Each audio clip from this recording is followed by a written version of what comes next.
se vuelven esclavos de sí mismos. ¿Por qué? Los convierte en idiotas.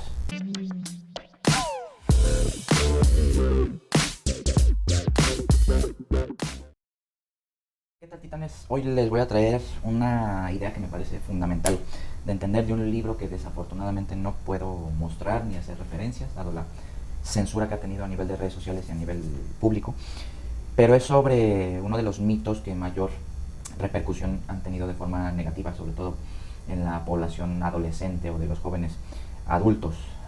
Es brutal la influencia que ha tenido, sobre todo a través de las redes sociales, como vamos a ver a lo largo del video, pero es una crítica al mito de la identidad de ser uno mismo, ¿no? O sea, de fondo está ahí una idea o muchas ideas que vamos a ir revisando en esta breve cápsula de la identidad, con qué uno realmente se identifica y en fin, con qué más o menos uno puede identificarse en el sentido de quién soy yo para poder decir quién no soy, ¿no?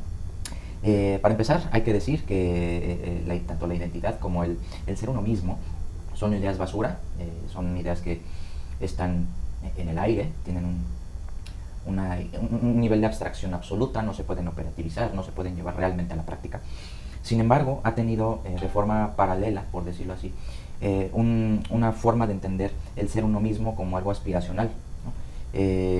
A través de esta ya basura del ser uno mismo, pues se le acompañan varias, a su vez, como la idea también abstracta de autodeterminación personal o de la autodeterminación de la personalidad, Voy a explicar brevemente a qué se refieren estos dos sintagmas, estas dos unión entre varios conceptos.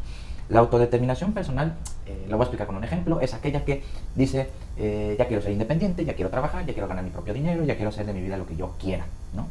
Como si eso fuera algo positivo y no delirante, ¿no? Y la autodeterminación de la personalidad tendría que ver con que uno va decidiendo libremente, aquellos comportamientos, aquellas conductas, aquellos deseos, aquellos intereses, aquellos gustos, como si fuera decisión nuestra realmente en quién nos vamos convirtiendo. Eso es como de autopercibirse de alguna forma y de autoconstruir nuestros propios patrones de conducta y nuestras decisiones, en fin, todo remite a nosotros mismos. Eso, conforme va pasando el tiempo, se convierte en algo aspiracional. Uno decide ser uno mismo conforme el tiempo y ejecutando al mismo tiempo esa mismidad, por decirlo así.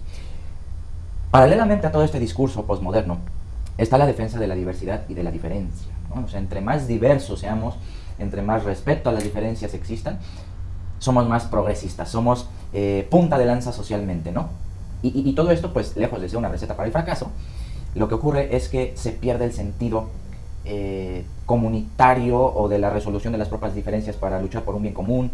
Es decir, si todo el tiempo pasamos defendiendo la diversidad y las diferencias, pues no tiene mucho sentido luchar por un bien común, ¿no? Que hace 150 años, 200, sí podemos ver rasgos quizás de luchas por bien comunes, ya ni siquiera personales, ¿no? Ahora, estas diferencias y estas diversidades ni siquiera son reconocibles como dignas, es decir, nada más se defiende la subjetividad, el deseo de la persona, sin reconocer ningún tipo de limitación. Entonces se vuelve un capricho al que todos tenemos que respetar y reconocerle la diferencia a ese sujeto. Bueno, esto es progresismo puro, defender las subjetividades, defender las diferencias, defender las diversidades, y en ese sentido convertirlo como en arma de lucha, todas estas diferencias.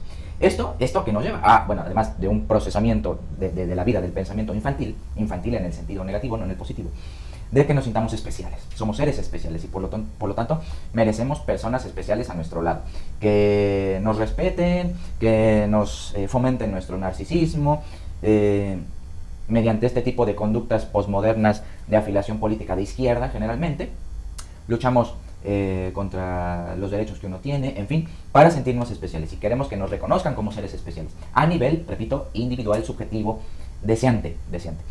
Todas estas posturas o postureos, yo lo puedo decir, ni siquiera posturas, es como un bluff que anda por ahí circulando, mediado por supuesto a través de las redes sociales, pues lleva al fracaso del individuo y al fomento de un individualismo radicalizado en el que, lejos de contribuir a la sociedad, se vuelven más esclavos de sí mismos. En realidad, todas estas personas se vuelven esclavos de sí mismos. ¿Por qué? Los convierte en idiotas. Idiotas en el sentido etimológico de la palabra, quiere decir aislados de las cosas públicas. Es decir, todos estos discursos que entraman y estructuran a un sujeto se defienden a costa de todo. ¿Por qué? Porque lo que se está buscando es ser uno mismo al mismo tiempo, pero es que esa imposibilidad de ser uno mismo lleva a trastornos psicológicos, a trastornos psiquiátricos, a mediocridad. Entonces, ¿qué se propone desde Platón hasta Freud o Skinner? Pues que realmente la educación realmente existente tendría que ver con capacitar al individuo, al sujeto, y que entienda que sus propósitos en la vida deben estar en permanente negociación con la realidad. Hay una especie de contradicción, de dialéctica, de lo que nosotros proponemos, como voy a decirlo así muy rápidamente, como un sentido de vida, como objetivos, como metas, con la realidad. Generalmente la realidad nos gana, nos desborda, ocurren cosas que no planificamos. Y es ahí, en esa lucha, en el que el individuo debe ir realizando o ejecutando por lo menos sus metas, sus propósitos, sus anhelos, en fin, con un plan de vida. No al revés, o sea, generalmente, y estos discursos es lo que defienden, es que el sujeto debe estar manipulando la realidad a su antojo, a sus caprichos, a sus deseos, y si no se cumplen esos caprichos, deseos o mandatos, por decirlo así, pues es que la realidad es muy dura, ¿no? Entonces busco las formas políticamente indefinidas para que lograr esos objetivos, que están lejos de ser políticos. Están lejos de ser políticos. Son subjetivistas, son individualistas, son narcisistas, son obsesivamente individualizados y esto no nos va a llevar a ningún lado. Entonces, esta parte de este libro que no muestro por la cosa de la cancelación, va desmontando todas estas postureos postmodernos, progresistas, de izquierdas indefinidas, ¿no? De eso trató el video de hoy, Titanes. Espero les haya parecido. Voy a ir haciendo pequeñitas piezas de contenido acerca de lo que me parece interesante que va tratando este libro. Y muchas gracias por escuchar.